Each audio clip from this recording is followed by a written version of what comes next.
bahwa sistemik sama kita melakukan adegan pose atau PT atau pemeriksaan dalam ya. Nah, jadi untuk pertama selalu ingat meminta persetujuan pasien ya. Jadi jangan sampaikan ibu saya akan melakukan pemeriksaan panggul dalam. Tujuannya untuk melihat bagaimana ukuran panggul ibu sehingga kalau memang ada indikasi untuk panggul dalam, panggulnya sempit, bisa dilakukan tindakan selanjutnya untuk masalah tersebut. Kalau ibunya mengerti dan setuju, baru terlanjut ke pemeriksaan tindakan berikutnya. Nah, setelah itu kita lakukan siapkan alat-alat ya. Alat yang digunakan pertama karena kita akan melakukan pemeriksaan di dalam, pasti kita siapkan sarung tangan atau handphone yang steril ya, sepasang. Ada juga yang mungkin mengatakan cukup satu saja setengah, tapi kalau memungkinkan satu pasang supaya tangan kalian betul-betul tidak terkontaminasi dengan cairan tubuh pasien. Kedua, kita akan melakukan pulpo hygiene sebelum PT.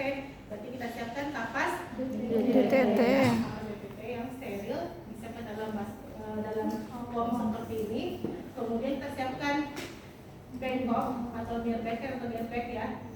Nah, siapkan. Terus siapkan perlak ya, dan alasnya untuk dipakai pada saat pemeriksaan untuk meminimalisir cairan tubuh ataupun cairan tubuh ya, pasien tidak menyebar kemana-mana. Ini hal untuk proses safety juga kan.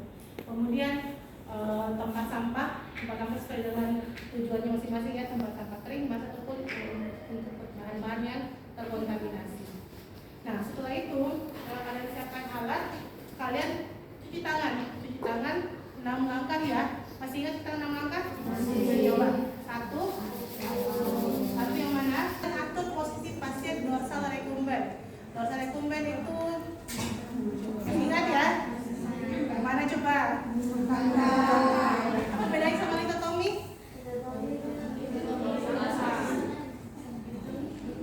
Bedanya dengan litotomi? Iya. Kalau litotomi itu kalian ngangkang ya, kakinya itu menapak di tempat tidur. Kalau litotomi dia membentuk 90 derajat. Kalian ada pakai alat bantu atau meja ginekologi ya, untuk disangga atau ditopang kakinya. Oke, setelah itu kalian pakai sarung tangan steril. Maaf, ini disiapkan di awal ya. Yang saya bukan di mana perlaknya.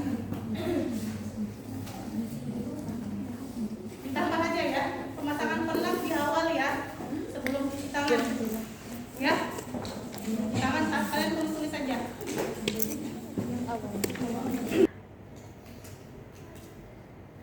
Kemudian lakukan pengenalan di sebelahnya.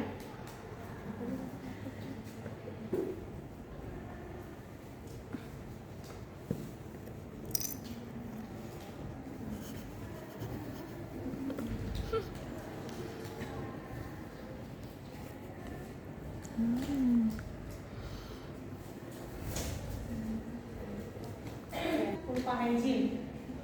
Bersihkan dulu daerah genital ibu. Masih ingat cara pulpo hygiene ya? Berapa kapas dipakai? 5. Apa saja? Pertama, Labia minora, labia terjauh 1. Terus labia minora dekat, dekat ya. 2. labia minora jauh. Kita buka sedikit ya. Isi ya Bu, bersihkan. Oke. Terus terakhir Tulis sampai sampai ke 5 ya. Selanjutnya kita lakukan pemeriksaan panggul dalam dengan cara kita masukkan 2 jari ke dalam genitalnya ibu. Jadi kita buka labia majoranya ya. Buka seperti ini. Nah, kemudian kalau kalian lakukan ke dalam, jangan langsung 2 jari masuk. Jari tengah dulu masuk, tekan ke bawah untuk membuka jalan lahir, baru itu ditusuk dengan jari telunjuk. Ya, jadi seperti ini contoh ini lubangnya. Kalau jari tengah dulu tekan ke bawah, jadi lebar nih, baru itu masuk jari telunjuknya. Ya, nah, kalau langsung dia belum patuh sebelumnya dan belum patuh. Kedua, berapa dia kalau ini sebenarnya sih trik dari ibu ya, memudahkan bekerja. Karena kalau masuk tengah, kita tekan ke bawah, jadi luas nih kan, bisa masuk sudah. Oke, nah jadi bukalah dia mayorannya, kemudian masukkan jari tengah dulu satu jari, kemudian disitu jari berikutnya. Nah kalau kita begini, pada saat sudah jari dalam sudah masuk, tangan kiri pindah kemana? Simpisis atau fundus? Simpisis. Ini tuh fundus.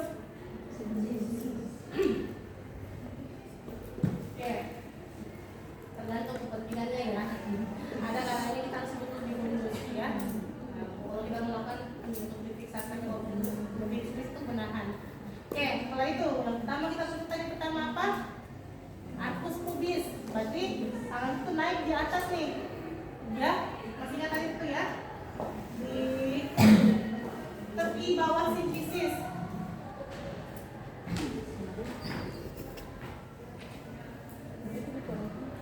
Nih, di tepi bawah simpisis ini tangan kita sini begini posisinya. Ya, di atas sini. Nah, terus kita raba, kita regangkan jari.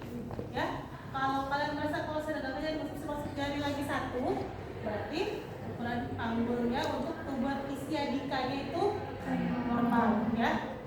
Jadi kalau saya regangkan, kayaknya enggak bisa dia masuk jari, mungkin segini aja. Kayaknya dia masuk jari ya, sempit kan? Berarti kemungkinan panggulnya sempit. Oke, gitu ya. Kemudian kedua kita periksa promontoriumnya. Kalau kita raba ya, teraba enggak promontorium? Nah ini kadang ini sebenarnya ya sedikit sharing. Akan ketika seseorang mungkin seperti ibu lah ya, misalnya jarinya agak pendek, itu kan agak aneh. Jadi kalian maksimalkan gimana caranya, ya, dimaksimalkan mungkin tangannya dimaksimalkan sampai di puncaknya untuk bisa meraba. Kalau kalian sudah maksimalkan dan memang promontoriumnya tidak teraba, berarti ya mungkin panggulnya normal. Tapi ketika promontoriumnya teraba, panggulnya seperti tadi ya.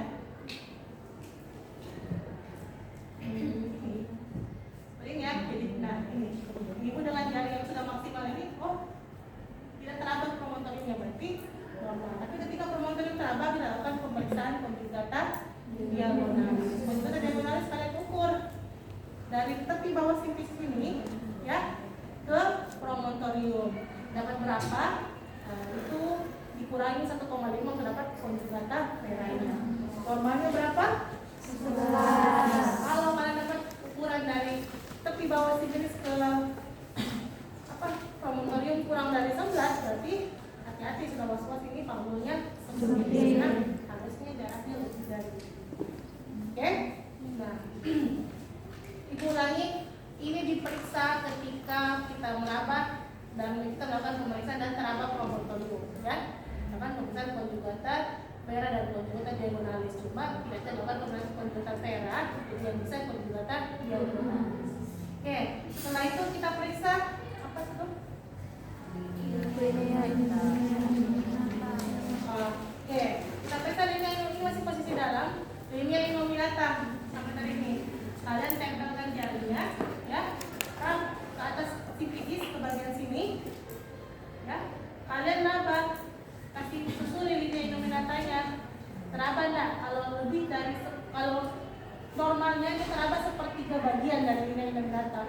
Jadi gini, misalnya contoh ya ini simpisis. Kalian teraba gini aja. Teraba enggak ya? Jadinya yang digerak-gerakkan ya. Oke, kalau teraba linia innominata sepertiga bagian itu masih normal. Tapi kalau sudah lebih dari sepertiga bagian teraba, hati-hati sudah panggul sempit ya. Ingat, yang diperiksa cukup satu sisi saja dengan asumsi itu simetris kanan kiri. Kecuali untuk kondisi-kondisi tertentu yang ada yang tadi pertama saya bilang, kalau dia kakinya pincang ya, kakinya asimetris. Kedua, kalau dia masih ingat itu penyakit apa? Kekurangan vitamin D ya, dan rakitis ya. Dan kalau kakinya bentuk X atau bentuk O. Oke. Nah setelah itu kita periksa ligamen ya. Ligamen itu campur. Jadi kalian cari pinna ischiadicanya di mana, sakrumnya di mana, kalian periksa ligamen yang ada di antaranya. Jadi ingat sekali lagi antara pinna ischiadica, tonjolan ini, lihat ya ke sakrum. Ini kan sakrum ya, ini ya. Jadi jarak ke sini. Nah, diraba kalau dia lebih dari 2 cm, oke, normal. Kalau kurang dari 2 cm, hati-hati panggulnya Sempit. Pokoknya kita otot yang ada di antara 2 strip tadi. Setelah itu kita raba spina ischiadica ya. Raba. Ada enggak? Kalau spina ischiadica teraba menonjol, berarti ada kemungkinan sedikit ya. Jadi kalian masukkan tangan sini, kalian gerakan cari. Oh ini spina. Oh ini tidak menonjol, berarti normal. Tapi ketika saya periksa ada dia menonjol ke dalam, berarti dia bisa dicurigai panggulnya spina ya. Karena spina itu tonjolan ya, pasti menonjol. Apakah tonjolannya mengarah ke dalam? Ya, kan spina ini di sini, spina itu tonjolan, spinosum itu tonjolan ya. Kalau dia berapa tonjolannya mengarah ke dalam, berarti ada panggulnya sempit. Karena lazimnya ketika normal itu tidak teraba tonjolan. Ya, lazim itu ketika panggul kondisi panggul kita periksa panggul dalam itu tidak ada teraba. Kita periksa mulus semua tidak ada teraba tonjolan. Kalau ada teraba tonjolan berarti spinanya menonjol, berarti dia kemungkinan panggulnya sempit. Nah, setelah itu terakhir mular heels ya. Nah, kalau mular heels, tangan kalian yang di luar ini cari kepalanya janin. Dan ini ya.